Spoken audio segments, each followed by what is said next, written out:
لیکن حکومت تحریک انصاف اور مولانا فضل الرحمان دونوں سے ایک ساتھ نہیں لڑ سکتی. حکومت نے جو تحریک انصاف کے ساتھ کیا ہے پچھلے 4 سالوں میں، حکومت اور حکومتی اداروں نے، وہ مولانا فضل الرحمان صاحب کے ساتھ کرنا ممکن نہیں ہے. مولانا فضل الرحمان صاحب کے ساتھ 26 نومبر نہیں ہو سکتا، اور بہت ساری چیزیں جو نہیں ہو سکتی. تو ایک تو اچک زئی صاحب نے یہ آفر کیا مولانا فضل الرحمان صاحب کو اپوزیشن لیڈر کی، جو کہ بہت امپورٹنٹ ہے. اب اس پہ مولانا صاحب دیکھیں اپوزیشن لیڈر نہ بھی بنے، لیکن اب ایک اخلاقی دباؤ آ گیا مولانا صاحب کے اوپر کہ ان کو اتنی بڑی آفر کر دی ہے اپوزیشن نے کہ آپ اپوزیشن لیڈر بن جائیں. تو فاصلے جتنے کم ہوں گے مولانا صاحب اور اپوزیشن کے اتحاد کے درمیان، تحریک تحفظ پاکستان کے درمیان، تو اتنا اس حکومت کے لیے خطرناک صورتحال ہوگی.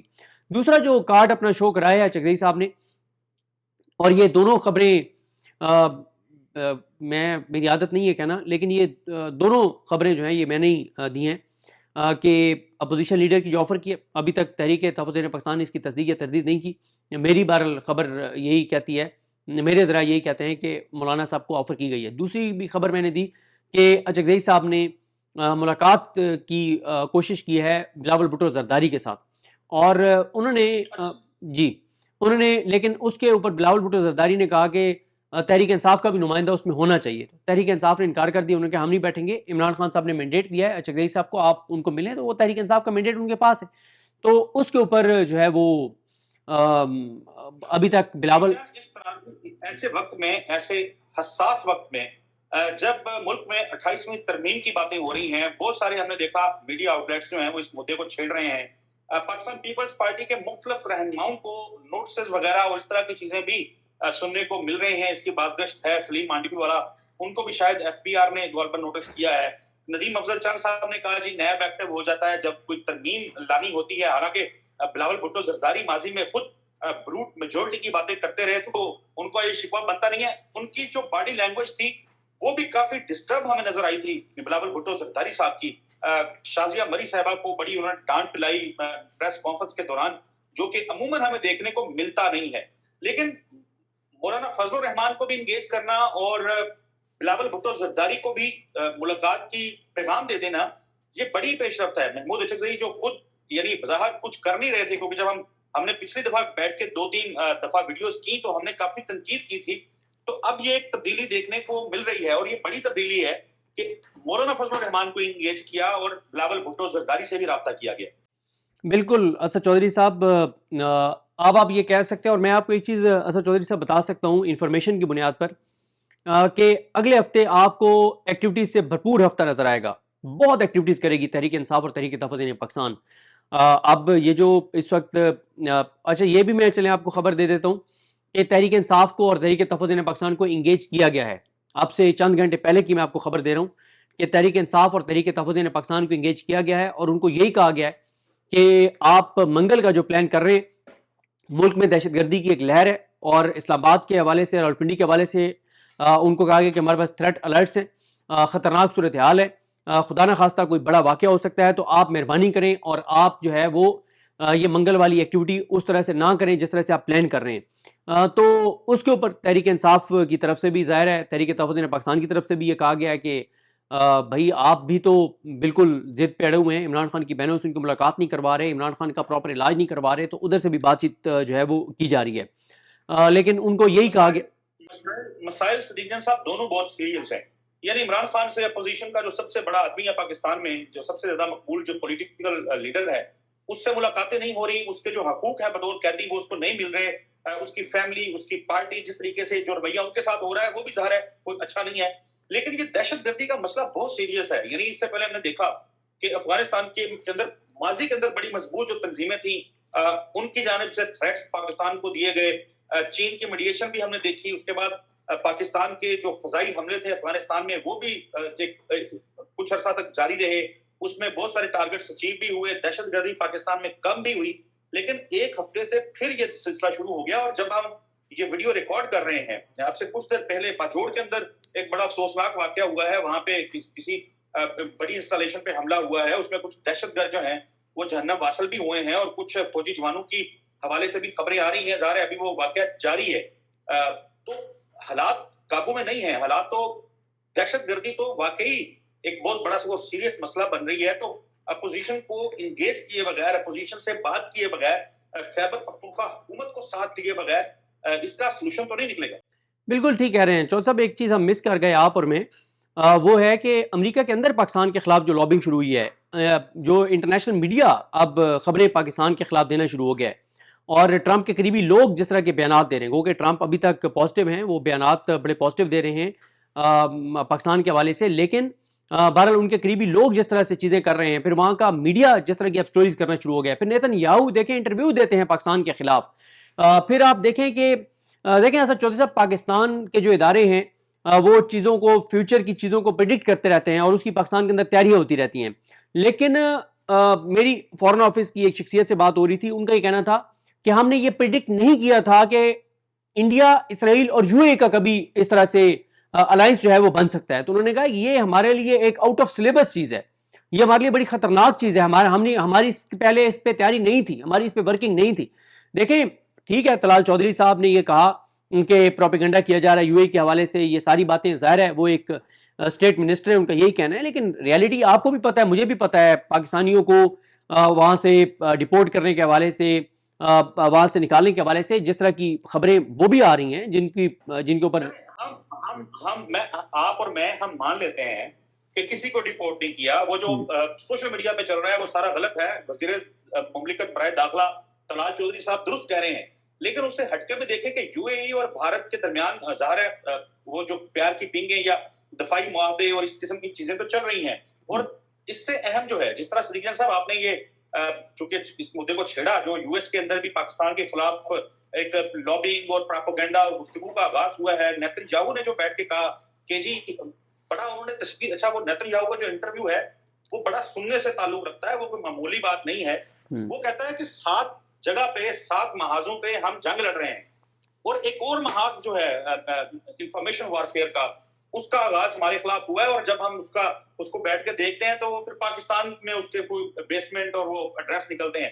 تو ایک تو دیکھیں نیتن یاہو کے دماغ میں بھی کہیں نہ کہیں پاکستان اور یہ ساری کہانی چل رہی ہے. اسی چینل کے ذریعے ہی یہ خبریں آئی تھیں، اسی چینل کے ذریعے ہی انٹرویو آیا، اور اسی چینل نے کہا کہ جی وہ جہاز کھڑے ہیں، اور اس قسم کی جو سٹوری انہوں نے کی ایک فضول قسم کی. صرف میں 30 سیکنڈ لوں گا. اہم چیز جو ہے، جو زیادہ اہم چیز ہے، وہ یہ ہے کہ بڑے طریقے کے ساتھ، بڑی پلاننگ کے ساتھ مسلمان ممالک کو لڑانے کی جو کوشش ہے وہ بڑی کھل کے ہو رہی ہے. یعنی آپ اسرائیلی وزیر اعظم کا آفس کہتا ہے کہ جنگ کے دوران ہم نے یو اے ای کا خفیہ دورہ کیا، اور یو اے ای کو کہنا پڑتا ہے کہ نہیں ایسا کوئی دورہ نہیں ہوا. اور ایران کا اس کے اوپر ایک اپنا ورژن ہے. اب وہ ڈونلڈ ٹرمپ چائنا کے اندر موجود ہیں، وہاں پہ ابنائے ہرمز یا ایران جنگ کے خاتمے کے حوالے سے کوئی بات نہیں ہو رہی. تو یہ مسائل تو ہر ملک کو اپنے اپنے جو ہیں وہ خود ہی حل کرنا پڑیں گے. یعنی پاکستان ہو، انڈیا ہو، آپ چلے جائیں آگے ویتنام اور فلپائن تک، یہ جو کرائسس ایک پیدا ہو چکا ہے اس سے خود نمٹنا ہے، اور پاکستان میں حالات زیادہ بدلے. دیکھیں جو آپ نے ذکر کیا نا نیتن یاہو کے یو اے کے دورے کی، تو وہ کیا کہہ رہے ہیں، ان کے لوگ کیا کہہ رہے ہیں؟ وہ کہہ رہے ہیں کہ ایم سی زیڈ نے ود فیملی ان کا استقبال کیا، خود گاڑی ڈرائیو کی، ان کو وہ پروٹوکول دیا جو ہم سوچ بھی نہیں سکتے تھے، اور وہ اپنی سرزمین پہ ان کو دیکھ کے بہت خوش ہوئے. تو یہ مطلب بڑی خطرناک صورتحال جو ہے. اچھا پھر آپ بھارت کی آپ نے اور میں نے بات نہیں کی، وہاں جو موومنٹ ہے بھارت کے اندر، اب آپ مجھے دیکھیں، آپ دیکھیں نا کہ بھارت کیسے یہ چیز برداشت کر سکتا ہے کہ پوری دنیا میں پاکستان کے حوالے سے بات ہو رہی ہے کہ پاکستان ثالثی کروا رہا ہے. کیا بھارت کو برداشت ہے؟ اور بھارت ابھی تک 1 سال پہلے کے واقعے کی شرمندگی سے نہیں نکل سکا. تو دیکھیں ہمارے ایک بارڈر کے اوپر ایک عالمی سطح کی جنگ چھڑی ہوئی ہے ایران امریکہ کی. اب نئے ہرمز کی بندش کی وجہ سے آئل پرائسز اوپر گئی ہوئی ہیں، وہ ہماری اکانومی کو افیکٹ کر رہی ہیں. اب نئے ہرمز کی بندش کی وجہ سے اور انرجی پرائسز اوپر جانے کی وجہ سے ہماری ایکسپورٹس ڈسٹرب ہو رہی ہیں. پھر اسی طرح سے ہمارے ایک اور جو بارڈر ہے افغانستان، اس کے ساتھ ہم حالت جنگ میں ہیں. ادھر انڈیا ہے، تو انڈیا ہمارے ساتھ جنگ کی مسلسل تیاریاں کر رہا ہے، کیونکہ 1 سال سے وہ ایک لمحے کے لیے چین سے نہیں بیٹھ سکا. پھر یو اے ای ہے، اس کا ایک اتحاد ہو جاتا ہے اسرائیل کے ساتھ اور بھارت کے ساتھ، پھر انٹرنیشنلی پاکستان کے والے سے چیزیں. تو یہ اس وقت خطرناک ایک ہم صورتحال میں ہیں. ایسے میں جو اچکزئی صاحب بات کر رہے ہیں وہ بڑی سمجھ آنے والی بات کر رہے ہیں کہ اس وقت ملک کی بقا اور سلامتی ایٹ اسٹیک ہے. آئیں بیٹھیں صاحب، نفرتیں کم کریں، متحدوں. دیکھیں جب تک پاکستان کے اندر استحکام نہیں ہوگا، ہم نہیں اس طرح سے چیلنجز سے نبرد آزما ہو سکتے، نہیں لڑ سکتے ہم چیلنجز سے. پھر آپ دیکھیں ہمارے کوئی بھی معاشی اشاریہ جو ہے اس کو ہم نہیں اچیو کر سکے. آپ ہماری ایکسپورٹس جو ہے وہ گر رہی ہیں, ہماری امپورٹس جو ہے وہ بڑھ رہی ہیں, مہنگائی مسلسل بڑھ رہی ہے, بے روزگاری بڑھ رہی ہے, انسرٹنٹی بڑھ رہی ہے, مسائل دیکھیں. آج ایک خبر لگی ہوئی تھی کہ ماہرین نے کہا کہ 2050 میں جا کے پاکستان کی آبادی 50 کروڑ ہو چکی ہوگی. اب آج خبر لگی ہوئی ہے کہ ہماری جو بیرونی سرمایہ کاری ہے وہ 1 اور پتہ نہیں 2 ارب ڈالر, یعنی مطلب 300 ارب روپے کے اوپر جو ہے وہ ہماری روپی میں آئی ہوئی ہے بیرونی سرمایہ کاری. ہماری ریمٹنسز جو ہیں وہ اس وقت ڈسٹرب ہو رہی ہیں.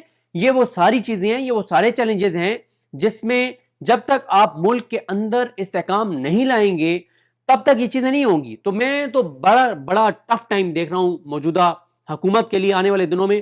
اگر تحریک انصاف نے منگل والی کال واپس نہ لی اور جس طرح سے وہ اس کو پلان کر رہے ہیں اور اسی طرح سے انہوں نے ایگزیکیوٹ کیا تو بڑی مشکلات ہوں گی وفاقی حکومت کے لیے.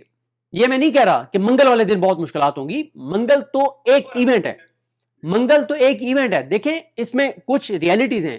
تحریک انصاف کی قیادت اس وقت ڈسکریڈٹ ہو چکی ہے, ان کی کریڈیبلٹی ختم ہو چکی ہے. اب ان کو کریڈیبلٹی بحال کرنے میں, لوگوں کو, اپنے حامیوں کو اعتماد دلانے میں ٹائم لگے گا. لیکن جس طرح سے وہ ایکٹیویٹیز کر رہے ہیں اسی طرح سے ایکٹیویٹیز کرتے چلے گئے تو مومنٹم بڑھتا چلا جائے گا, حکومت کے لیے مسائل بڑھتے چلے جائیں گے, انسرٹنٹی بڑھتی چلی جائے گی, مشکلات بڑھتی چلی جائیں گی.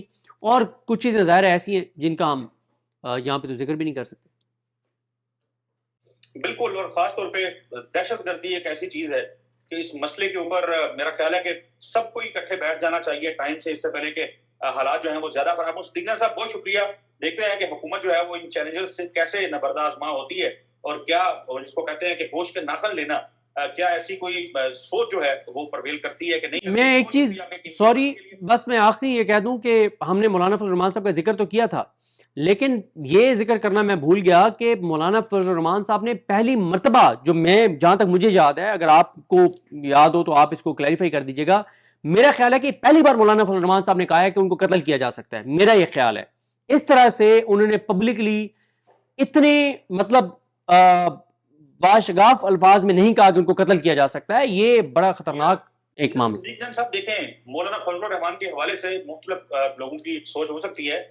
ایک تو حقیقت ہے نا, مسلمہ حقیقت جس کو کہتے ہیں. آپ 18 کا الیکشن اٹھا کے دیکھ لیں, آپ یہ حالیہ جو 24 کا پچھلا یعنی الیکشن تھا اس کو اٹھا کے دیکھ لیں, JUIF جو ہے وہ الیکشن کیمپینز نہیں کر سکی. پورے خیبر پختونخوا میں وہ اپنی کیمپینز نہیں کر سکی. پچھلے انتخابات میں بھی, یہ جو ابھی ریسنٹ انتخابات ہیں جس کی بات یہ ہے حکومت JUIF کو متعدد بار جو ہے ان کے جلسے جلوس, ان کے سیاسی رہنماؤں کو مارا گیا, حملے کیے گئے ان کے اوپر. اور اب علماء جو ہے جس طریقے سے وہ سلسلہ, اور اس سے پہلے آپ کے ساتھ بیٹھ کے ہی ہم تذکرہ کر چکے ہوئے ہیں, ایک عالمی دہشت گرد تنظیم جو ہے بڑی, اس کی طرف سے ایک باقاعدہ دباچہ جو ہے وہ جاری کیا گیا تھا غالباً 92 صفحات کے اوپر, اور اس میں انہوں نے یہ کیس بلڈ کیا تھا مولانا کے خلاف کہ جی یہ جو پارلیمانی نظام ہے اس کی حمایت کر کے خدا نخواستہ مولانا جو ہے وہ بہت بڑا جرم کر رہے ہیں. تو یہ آپ ٹھیک کہہ رہے ہیں, یہ بہت سیریس ہے, یہ بڑا سویر قسم کا ایشو ہے. اور خاص طور پہ مولانا فضل الرحمان جیسے سیاسی رہنما کی زندگی کو خطرات لاحق ہونا, دہشت گردوں کا خطرہ لاحق ہونا, اس کو بڑا سیریسلی ایڈریس کرنے کی ضرورت ہے. بالکل. اینی ویز بہت شکریہ آپ کا قیمتی وقت کے لیے. ناظرین اگلی ویڈیو میں ملاقات ہوگی, تب تک کے لیے اجازت دیجیے. اللہ حافظ. اللہ حافظ. بسم اللہ الرحمن الرحیم. السلام علیکم. آج 15 مئی ہے اور دن ہے جمعے کا. بالآخر تحریک تحفظ پاکستان نے اہم ترین اجلاس اپنا طلب کر لیا ہے, اور آج آپ کہہ سکتے ہیں کہ علامہ راجہ ناصر عباس صاحب اور محمود حسین اچکزئی صاحب نے اتمام حجت تمام کر دی ہے. اس کی وجہ کیا ہے؟ دیکھیں, علامہ راجہ ناصر عباس صاحب اور محمود حسین اچکزئی صاحب جو ہیں وہ بار بار موجودہ حکومت کو یہ کہتے رہے کہ ہم جانتے ہیں کہ آپ فارم 47 والے ہیں, ہم جانتے ہیں کہ آپ جعلی حکمران ہیں, لیکن ہم پھر بھی آپ سے بات کرنا چاہتے ہیں. ہوا یہ کہ جب عمران خان صاحب کی بہنوں کی ملاقات عمران خان صاحب سے نہیں ہو رہی تھی تو محمود حسین اچکزئی صاحب نے اراکین اسمبلی کو اسپیکر ایاز صادق کے پاس بھیجا. انہوں نے 3-4 چکر لگائے اور انہوں نے کہا کہ ہمیں اچکزئی صاحب کا حکم یہ ہے کہ ہم آپ سے بات کریں, ہم پولیٹیشین سے بات کرنا چاہتے ہیں, ہم اسٹیبلشمنٹ سے بات نہیں کرنا چاہتے, تو ہم آپ سے بات کرنا چاہتے ہیں کہ مہربانی کریں عمران خان کی ان کی بہنوں سے ملاقات کروا دیں. 4-5 چکر لگانے کے بعد بالآخر نون لیگ کے 2 اہم ترین رہنماؤں نے کہا کہ ہم آپ کو, انہوں نے اسٹیبلشمنٹ کی ایک شخصیت کا کہا کہ ہم آپ کو ان سے ٹائم لے دیتے ہیں, آپ ان کے پاس جائیں اور آپ ان سے جا کے بات کریں, ہمارے بس میں کچھ نہیں ہے.